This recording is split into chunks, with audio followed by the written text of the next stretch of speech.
কাবা ঘরের গেলাফ ধরে কানলেও আপনি আমাকে যে মিথ্যা অপবাদটা দিয়েছেন এটা মাফ হবে না যতক্ষণ না আমি মাফ করছি। কথা কি বুঝতে পারছেন?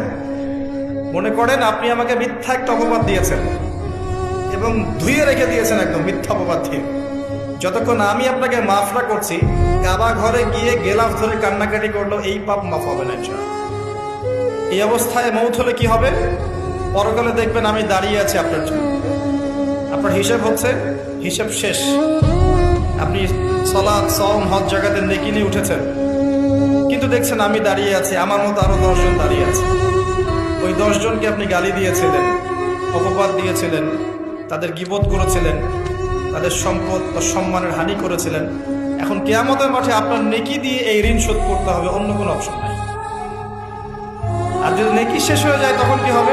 তখন আমার আমলনামা থেকে কিছু গুনাহ আপনাকে নিতে হবে। আল্লাহ পাক ন্যায় বিচারক। আল্লাহ পাক শুধু গফুর রহিম নন, আল্লাহ পাক শুধু পরম করুণাময় অসীম দয়ালুই নন, বরং তিনি হচ্ছেন ন্যায় বিচারক। ন্যায় বিচারক।